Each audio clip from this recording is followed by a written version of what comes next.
The Lancet, one of the prestigious medical journals in the world, has initiated and endorsed several commissions addressing various aspects relevant for global health over the last years. It is with excitement that I ask Richard Horton, editor of The Lancet, to present what the commission means for global health. Please, Dr. Horton, the floor is yours. Thank you.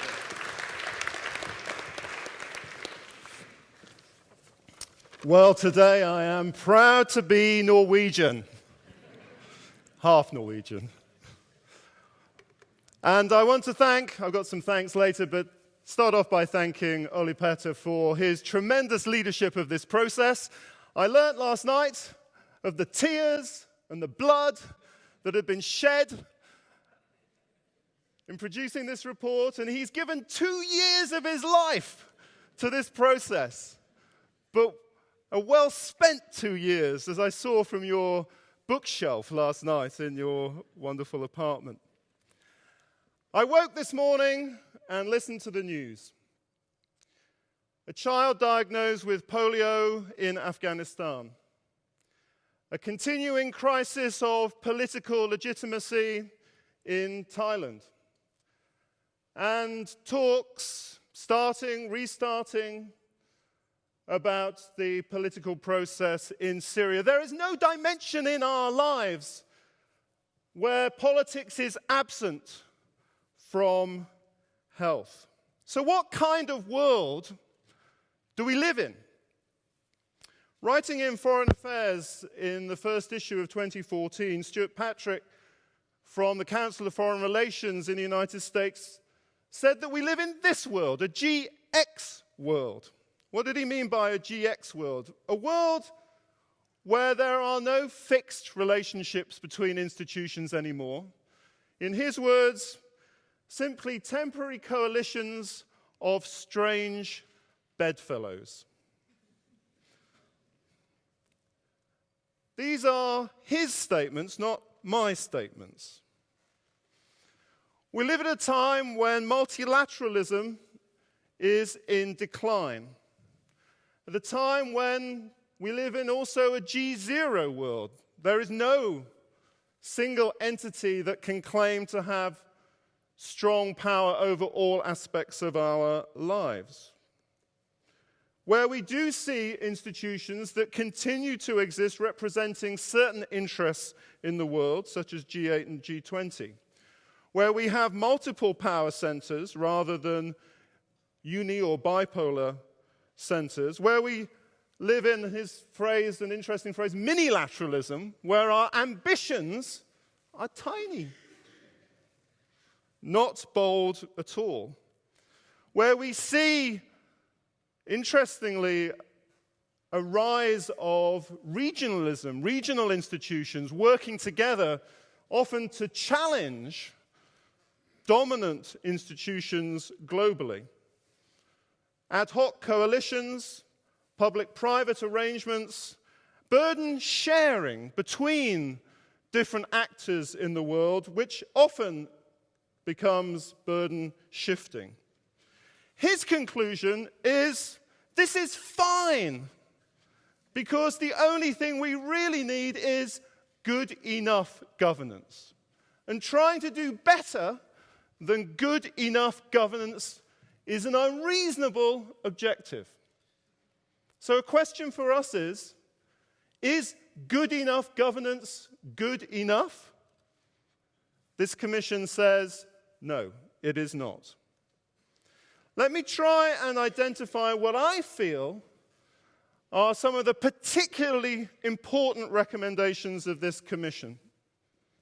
Now, here are 5 dominant ideas in the way we think about global health today. We all call, and the Lancet's had more calls to action than I can remember, we all call for more political commitment.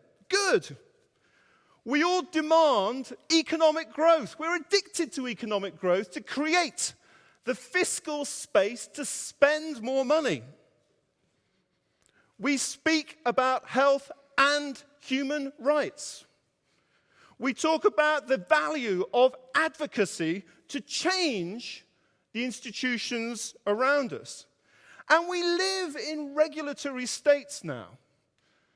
Regulation is key because the public doesn't trust us anymore, so the only way to restore public trust is to increase regulation. Well, this commission challenges each one of those dominant ideas. How? First, because instead of focusing on governments, it invites us to pay more attention to the importance of institutions. When, if I take the other 50% of my DNA, when my United Kingdom government had £1 billion to spend last year, what did it do with that £1 billion? Well, it didn't spend it on flood defenses, which may have been a mistake. But it didn't spend it on any particular government. What it did, it looked around and saw what is the most effective and trusted institution that it could identify to spend that £1 billion.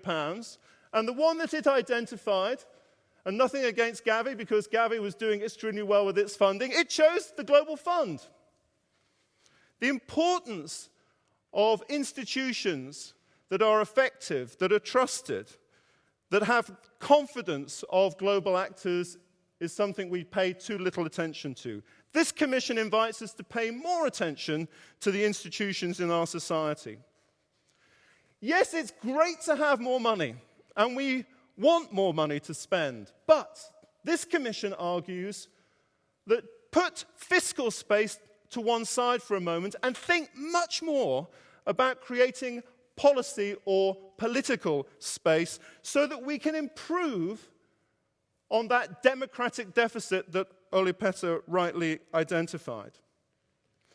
We talk about health and human rights, but what about health with human rights? You can go to the Palais des Nations in Geneva and have a wonderful time at the World Health Assembly in May. And another time of the year, you can go to the very same rooms and have an equally fabulous time at the Human Rights Council. Do these two bodies interact effectively? I submit not. At the Human Rights Council, they talk about issues that are immensely important to health. And at the World Health Assembly, issues that are immensely important to human rights. But there is an utter failure of those two great rivers in our society, health and human rights, to join together. Special rapporteurs are one dimension of them, but the notion of universal periodic review and the institutions of human rights we need to work much harder to bring those together. And this commission argues the case for doing so very effectively. Advocacy, yes. I love being on the outside throwing stones. That's what we do best. But it's not good enough. We have to take part and become part of the process for political change. And how we negotiate that shift from advocacy to participation without losing our independence is also a theme that comes out very strongly in this Commission report. Taking part. And finally, yes, regulation, that is a modern burden that we are not going to escape. But let's think more carefully and creatively about the idea of accountability. In a small part of my life, I'm with Joy Pamafi co-chairing a little group called the Independent Expert Review Group on Information and Accountability for Women's and Children's Health. It's got a long name, but it's very small. And our role is to think about accountability now and post-2015. And accountability means something very precise. It means monitoring with reliable data. It means creating a transparent, participatory, democratic process for reviewing those data. And then it means action, using the data and using the review process to then convert those ideas into remedies to improve where we are. And that model of accountability is exactly what the independent monitoring panel that Olli-Pekka is talking about. And there is a furious row going on right now about the nature of accountability post-2015, which I hope we might come to in the discussions later today.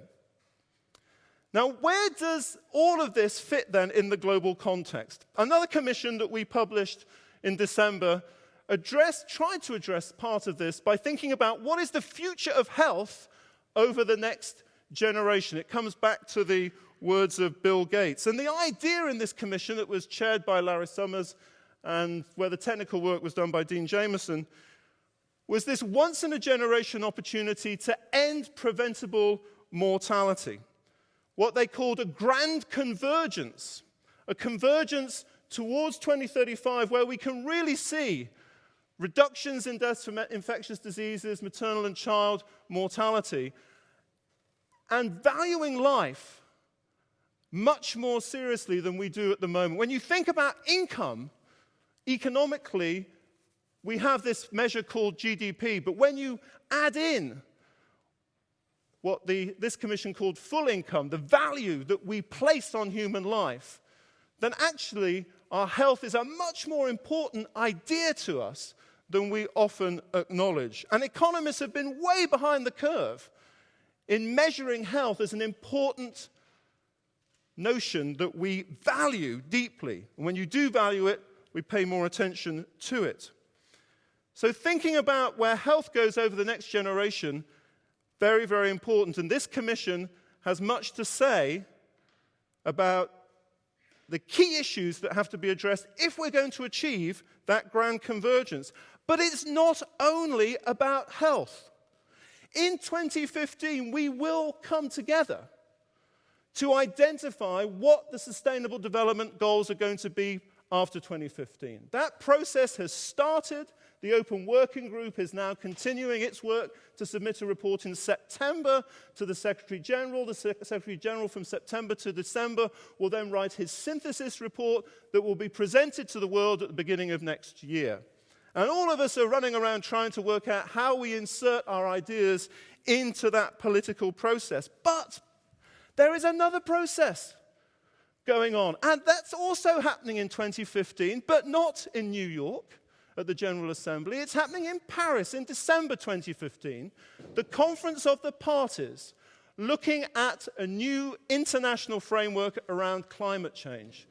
Because if we don't save our planet, who cares about health? So putting together health and the future of the planet in an idea that I would call planetary health, the health of our civilizations on this one Earth that we have, must be a larger global goal than any of us have hitherto acknowledged, recognized, or done anything about. And when we think about governance, how we bring those two processes together over the next 2 years and beyond is absolutely crucial. As has been rightly said, this is not a commission about the future of WHO, thank goodness. But we can't not talk about WHO. When you walk into headquarters in Geneva, this is what confronts you. A wonderful public relations exercise about our reform story. And it is an important story to reflect on, and I know Gaudence will talk about that later. WHO faces many challenges. Political challenges because it's intergovernmental, and therefore that's always the reason for not doing anything. Financial challenges because it is chronically under-resourced.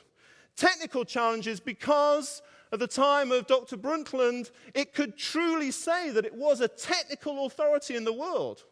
But now, and I'm thinking particularly of our friends at the Institute of Health Metrics and Evaluation in Seattle, the world is multipolar in terms of technical excellence and advice to countries. WHO has got parts of its organization that have been thrown out to different areas of the world which are not officially part of WHO. And there's also an existential challenge for WHO in this perseverance about its identity. But this commission focuses on one specific aspect, very important aspect, and that is that WHO has not been able successfully to broaden the policy and political space to bring in voices that are so crucial to this global debate around the governance of health.